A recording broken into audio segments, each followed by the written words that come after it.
से दोस्तों, tail bone का दर्द या कॉक्सीडायनिया एक बहुत ही कॉमन समस्या है।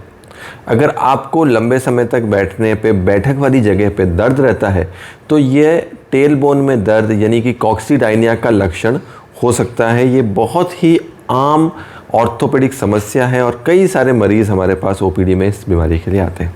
अगर आपको भी लंबे समय तक बैठने पे बैठक की जगह पे कमर पे दर्द होता है तो ये कॉक्सीडायनिया हो सकता है, और अगर ऐसा है तो ये वीडियो आप पूरा देखें।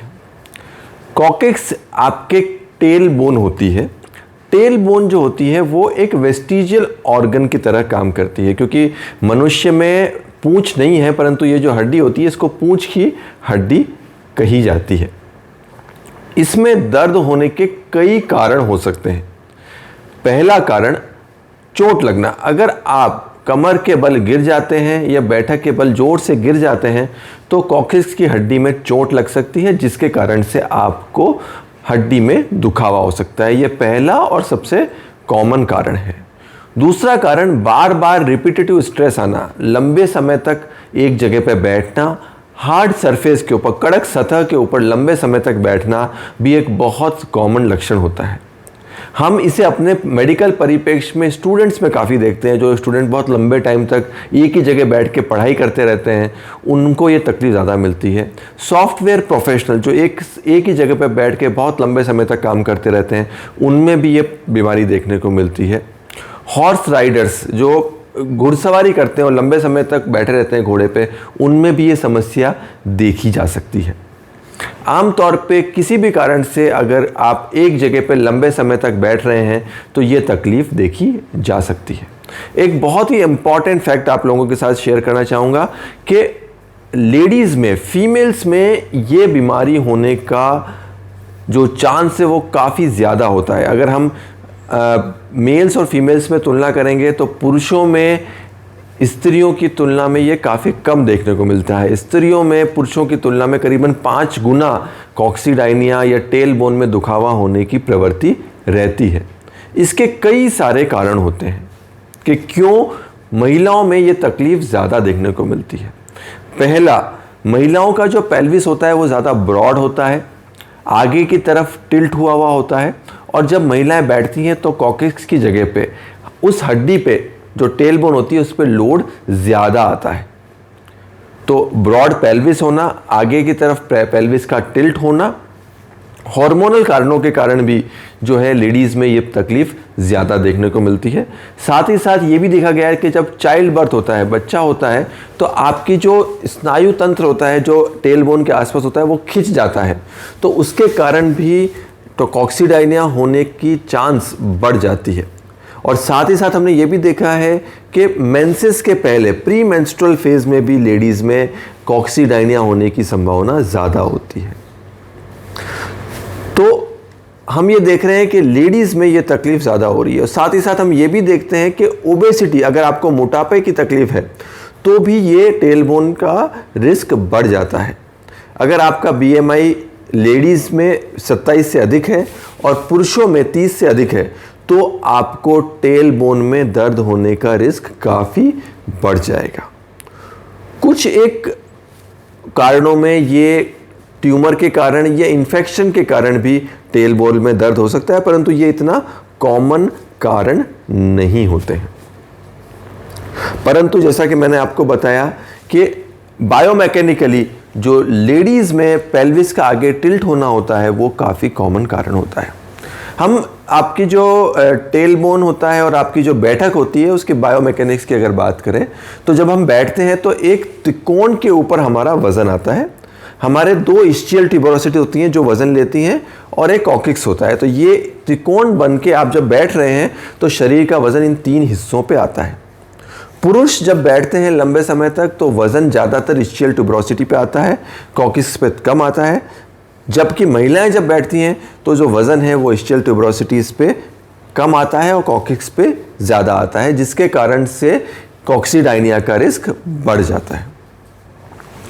अच्छा, कॉक्सिक्स क्या होता है, ये कई लोग हमको प्रश्न किया है। तो ये एक टेल बोन होती है। ये 3 से 5 हड्डियों का मिश्रण होता है। ये हड्डियाँ कुछ हद तक अपने आपस में जुड़ी हुई होती हैं, कुछ हिलती हुई भी होती हैं। तो ये अलग अलग जो मरीज़ों में अलग अलग देखने को मिलता है, परंतु 3 से 4 हड्डियों का समूह होता है जो एक वेस्टिजियल ऑर्गन है और कई केसेस में जुड़ा हुआ होता है, कई केसों में जुड़ा हुआ नहीं भी होता है और सेपरेटली भी देखने को मिल जाता है।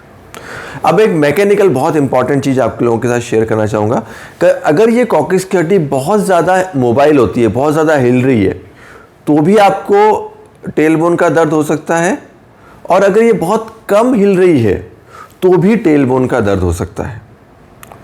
तो ज़्यादा हिलना भी नुकसानदायक है और कम हिलना भी नुकसानदायक है। साथ ही साथ चोट लगने के कारण कई बार सैक्रम और कॉक्सिक्स की हड्डी का डिसलोकेशन हो जाता है, जो एक बहुत कॉमन कारण है कॉक्सिक्स की हड्डी में दर्द होने का। तो हमने देखा कि ये एक बहुत कॉमन कारण है और बहुत सारे मरीज जो है इस चीज़ से परेशान रहते हैं। अब इस बीमारी का डायग्नोसिस कैसे किया जाए? बीमारी का डायग्नोसिस जो है वो आपके फिजिकल एग्जामिनेशन पे किया जाता है। हम कॉक्सिक्स वाली जगह पे, मतलब बैठक वाली जगह को दबा के देखते हैं, उसको प्रेस करके देखते हैं। अगर दबाने पे आपको दर्द बढ़ता है तो ये कॉक्सीडाइनिया का टेलबोन में दुखावे का लक्षण होता है।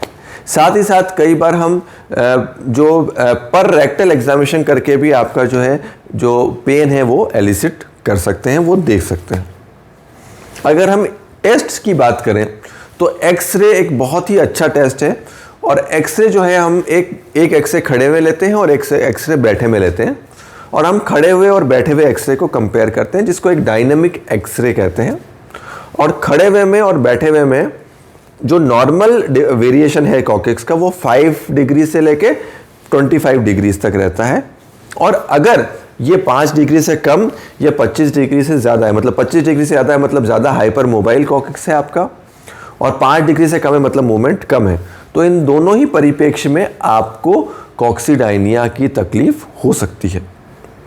बीमारी को कंफर्म करने के लिए एमआरआई की जांच भी कराई जा सकती है, जो एक बहुत ही सेंसिटिव और स्पेसिफिक जांच है, क्योंकि एमआरआई में छोटी से छोटी प्रॉब्लम भी डिटेक्ट की जा सकती है कि आपके कॉक्सिक्स में कोई सूजन है, कोई चोट लग गया है, कोई डिसलोकेशन है। तो छोटी से छोटी प्रॉब्लम भी अगर आपके टेलबोन में होगी तो वो एमआरआई के माध्यम से पता लगाई जा सकती है। तो नॉर्मली हम सिक्वेंशली पहले एक्सरे लेते हैं, जिसको डायनेमिक एक्सरे बोलते हैं, एक खड़े हुए का एक्सरे, एक बैठे हुए का एक्सरे, और उसके बाद अगर ज़रूरत पड़े तो हम एक एमआरआई करवा सकते हैं। अब बात आती है टेलबोन के ट्रीटमेंट की, कॉक्सीडाइनिया के ट्रीटमेंट की। ये एक बहुत ही कॉमन प्रश्न है जो हमको कई सारे पेशेंट्स पूछते हैं। अगर आपको कॉक्सीडाइनिया की तकलीफ है तो आपको 2 तरह का इलाज दिया जाता है। पहला इलाज एक्टिविटी मॉडिफिकेशन, मतलब आप अपने दिन ब दिन की जो रूटीन एक्टिविटी है उसमें क्या चेंज करें, और दूसरा दवाइयाँ। तो हम दोनों को एक एक करके कवर करेंगे। एक्टिविटी मॉडिफिकेशन मतलब आपको क्या करना है और क्या नहीं करना है। अब आपको क्या करना है वो नोट कर लीजिए और क्या नहीं करना है वो नोट कर लीजिए। आपको लंबे समय तक बैठना नहीं है, हार्ड सख्त सतह पर बैठना नहीं है, लंबे समय पर एक जगह पे बैठना नहीं। अगर आपको पढ़ना है, कुछ रीड करना है, कुछ ऑफिस वर्क करना है तो बीच बीच में उठते रहें, बीच बीच में अपनी पोजीशन चेंज करते रहें। सॉफ्ट सतह पर अगर आप बैठेंगे तो ये तकलीफ में आराम आएगा। तो अपनी एक कुछ तकिया, कोई गद्दी, कोई पिलो यूज़ कर लें। हमने देखा है कि स्कूटर का जो टायर की ट्यूब होती है वो एक बहुत ही अच्छी चीज़ होती है। तो स्कूटर की टायर ट्यूब के ऊपर आप बैठ सकते हैं, और उस पर बैठने से क्या होता है कि आपका जो वेट है वो इस्चियल ट्यूबरोसिटीज़ पर आता है, और बीच की जो कॉक्सिक्स वाली हड्डी है उससे वेट नहीं आता है। तो ये एक बहुत ही अच्छी ट्रिक है। स्कूटर की टायर ट्यूब आप ले सकते हैं और उस पर आप बैठने की कोशिश कर सकते हैं। आप खास तौर पे कुछ एरोबिक एक्सरसाइजेस कर सकते हैं। चलना फिरना लाभदायक होता है। जैसे मैंने आपको कहा कि ये जो दर्द है आपको, ये लंबे समय तक बैठने पे बढ़ता है, और जब आप बैठ के उठते हो तब भी बढ़ता है। साथ ही साथ आप एक बहुत महत्वपूर्ण चीज़ ध्यान रखें कि अगर आपको कॉन्स्टिपेशन की तकलीफ है, अगर आपको जो है लैट्रिन सख्त आ रही है, तो भी ये तकलीफ बढ़ेगी। तो आप ऐसी डाइट लें जिसमें आपकी जो है लैट्रिन सख्त ना आए, फाइबर रिच डाइट लें, फल सब्जी का प्रयोग करें और इसबगोल आप प्रचुर मात्रा में ले सकते हैं। तो ये सारी चीज़ें अगर आप करेंगे तो जो है आपको कॉक्सीडाइनिया होने का रिस्क या फिर टेल बोन में दर्द होने का रिस्क वो काफ़ी कम हो जाएगा। साथ ही साथ आप इनिशियल फेज में अगर आपको बहुत तेज दर्द है तो बर्फ़ का सेक भी कर सकते हैं। अगर आपको ये तकलीफ लंबे समय तक चल रही है, मान लो हफ्ते भर से है, महीने भर से है, 2 महीने से है, तो फिर गर्म पानी में सेक आप कर सकते हैं। इसको सिट्स बात बोलते हैं। आप एक तगारी ले लें, उसमें गर्म पानी भर लें और करीबन 5 से 10 मिनट तक उसमें बैठें और ऐसा दिन में 3 से 4 बार करें। इसको सिट्स बात बोलते हैं।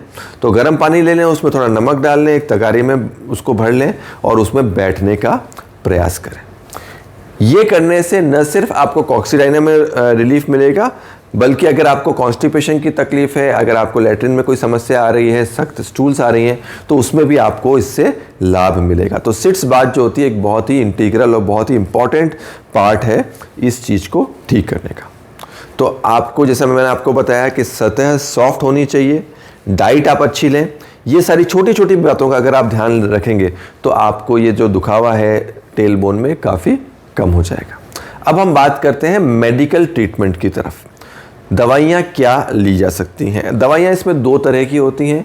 एक जो है लोकल एप्लीकेशन, आप कुछ ट्यूब्स ऐसी लगा सकते हैं जिससे आपका दर्द कम हो जाए। तो काउंटर इरिटेंट ट्यूब्स होती हैं जो बाज़ार में कई सारे उसमें आते हैं, जिसमें डाइक्लोफेनेक, कैप्साइसिन वगैरह का कॉम्बिनेशन रहता है। तो कई सारे लोकल जेल्स होते हैं, वोवेरॉन जेल हो गया है, वोलिनी जेल हो गया है, इस तरह के कई सारे जेल्स होते हैं, निकोक्सियामाइड जेल हो गया, कई सारे जेल्स हैं जो मार्केट में अवेलेबल हैं, जो आप वहाँ पे लोकली लगा सकते हैं, जिससे आपका जो दर्द है वो कम हो जाएगा। ओरल मेडिकेशन की मैं बात करूं, दर्द की दवाइयों की मैं बात करूं, तो non steroidal anti inflammatory drugs आप ले सकते हैं, जैसे कि डिक्लोफेनेक है, एसिक्लोफेनेक है, नेप्रोक्सन है, इटोरिकॉक्सिब है। इस तरह की कई सारी दवाइयाँ आती हैं जो आपको दर्द में राहत देंगी। ये सारी दवाइयाँ आप मेडिकल सुपरविजन में लें, अपने डॉक्टर से, अपने ऑर्थोपेडिक सर्जन से परामर्श करके ही ये टैबलेट्स आप लें। अगर लंबे समय तक दवाई लेने की आवश्यकता पड़ रही है तो साधारण पैरासीटामोल की टैबलेट भी आप ले सकते हैं, जिसको आप लंबे समय तक सेफली ले सकते हैं बिना किसी साइड इफेक्ट के। अगर non steroidal anti inflammatory drug NSAID जिसकी मैं बात कर रहा हूँ आपको लंबे समय तक लेने की ज़रूरत पड़ रही है, तो डेफिनेटली अपना जो ब्लड के टेस्ट हैं वो ज़रूर कराएं और बॉडी में क्रिएटिनिन का टेस्ट ज़रूर कराएं, क्योंकि अगर आप लंबे समय तक ये दवाइयाँ ले रहे हैं तो आपको किडनी में नुकसान हो सकता है। तो ये सारी चीज़ें अगर आप ध्यान रखेंगे, जो एक्टिविटी मॉडिफिकेशन हमने बताया है, जो दवाइयाँ हमने बताई हैं, ये अगर आप लेंगे तो ये जो टेल बोन का दर्द है, टेल बोन का दुखावा है, उससे आप आराम पा सकते हैं। परंतु कई मरीजों में ये सब कुछ करने के बावजूद भी दर्द में आराम नहीं आता है। तो उन सब केसेस में क्या किया जा सकता है? अगर ऐसा हो रहा है तो आपको निराश होने की बिल्कुल भी आवश्यकता नहीं है। कई सारे ट्रीटमेंट्स हमारे पास उसके ऊपर भी अवेलेबल हैं। तो आइए देखते हैं कि जो मरीज़ दवाइयों से, कसरत से, एक्टिविटी मॉडिफिकेशन से और सारे परहेज रखने के बावजूद भी अगर आपको टेल बोन में दर्द ठीक नहीं हो रहा है तो क्या इलाज है। पहला इलाज हम बात करेंगे इंजेक्शंस की। कॉकेक्स के लोकल एरिया में हम कुछ इंजेक्शंस दे सकते हैं, जिसमें स्टीरॉयड और लोकल जो है वो एंटी इन्फ्लेमेटरी होता है। ये देने से कॉकेक्स के रीजन में जो है वो स्वेलिंग कम हो जाती है, सूजन कम हो जाती है और आपका दर्द बेहतर हो जाता है। तो इंजेक्शन एक अच्छा ऑप्शन है। दूसरा ऑप्शन है जो हम काफ़ी कॉमनली यूज़ करते हैं, वो है मैनिपुलेशन। तो आपका जो कॉकेक्स होता है उसको हम थोड़ा सा मैनिपुलेट अगर करते हैं, खास तौर से इंजेक्शन के साथ, तो कई बार हम पर रेक्टल मतलब लैट्रिन के रास्ते जाके भी उसको मैनिपुलेट कर सकते हैं। उससे भी कॉक्सिक्स के तकलीफ़ में, टेल बोन के दर्द में आपको आराम मिल सकता है। कई केसेस में मसाज और स्ट्रेचिंग और कुछ फिजियोथेरेपी मोडेलिटीज़ होती हैं, जैसे कि टेंस और अल्ट्रासाउंड थेरेपी भी आपको लाभदायक सिद्ध हो सकती है। अगर ये सब कुछ करने के बावजूद भी आपको दर्द में आराम नहीं मिल रहा है तो बहुत ही रेयर सर्कमस्टांसेस में हमें इसकी सर्जरी करने की आवश्यकता पड़ सकती है, जिसको कॉक्सीडेक्टमी बोलते हैं, जिसमें हम जो कॉक्सिक्स है टेल बोन है वो निकाल देते हैं। ये एक बहुत ही जिसको बोलते हैं रेयर सर्जरी है, बहुत ही कम की जाने वाली सर्जरी है। हम आम तौर पे ये सर्जरी अवॉइड करते हैं, क्योंकि अगर हमने जो इसके पहले ट्रीटमेंट बताया है वो सब ट्रीटमेंट आप अच्छे से लेते हैं तो आम तौर पे इस सर्जरी की आवश्यकता नहीं पड़ती है। परंतु फिर भी अगर बाकी सब ट्रीटमेंट लेने के बावजूद, एक्टिविटी मॉडिफिकेशन के बावजूद, कसरत के बावजूद, इंजेक्शन के बावजूद, मैनिपुलेशन के बावजूद आपका आराम नहीं आ रहा है तो कॉक्सीडेक्टमी की सर्जरी कुछ एक बहुत ही लिमिटेड पेशेंट्स में की जा सकती है। हमारे एक्सपीरियंस में 100 या 200 में से किसी एक मरीज़ में ये सर्जरी करने की आवश्यकता पड़ती है। तो दोस्तों, जैसा कि मैंने आपको बताया कि ये जो कॉक्सिक्स का एरिया होता है ये एक बहुत ही डेलिकेट एरिया होता है। इसमें कई सारे पेल्विक फ्लोर के मसल्स होते हैं जो अटैच्ड होते हैं, कई सारे उसमें स्ट्रक्चर्स होते हैं जो अटैच होते हैं। ये स्ट्रक्चर्स आपके जो एनल रीजन है उसके साथ काफ़ी लिंक होता है, तो किसी भी तरह के कॉन्स्टिपेशन के साथ ये तकलीफ़ आपको बढ़ सकती है। और जैसा कि मैंने लेडीज़ में बताया कि चाइल्ड बर्थ के कारण, बच्चा होने के कारण भी ये तकलीफ बढ़ सकती है, क्योंकि पेल्विक फ्लोर की जो मसल्स हैं वो भी कॉक्सिक्स पे अटैच होती हैं और वो जब स्ट्रेच होती हैं तो उसमें भी खिंचाव होने के कारण ये तकलीफ़ आ सकती है। तो ये एक बहुत ही विचलित कर देने वाली समस्या है, परंतु अगर आप जो हमने बताया वो चीज़ों का अगर आप ध्यान रखेंगे, वो सारी चीज़ों को आप अमल में लाएंगे, जो जो प्रिकॉशंस बताए हैं वो लेंगे और जिस तरह का ट्रीटमेंट हमने आपको बताया अगर आप वो फॉलो करेंगे तो इस मुश्किल बीमारी से आप निजात पा सकते हैं। अगर इसके बावजूद भी आपको कोई प्रश्न है, कोई आपके मन में डाउट है तो आप कमेंट बॉक्स पे लिख के भेज सकते हैं। हम डेफिनेटली उसका जवाब देने का कोशिश करेंगे। धन्यवाद।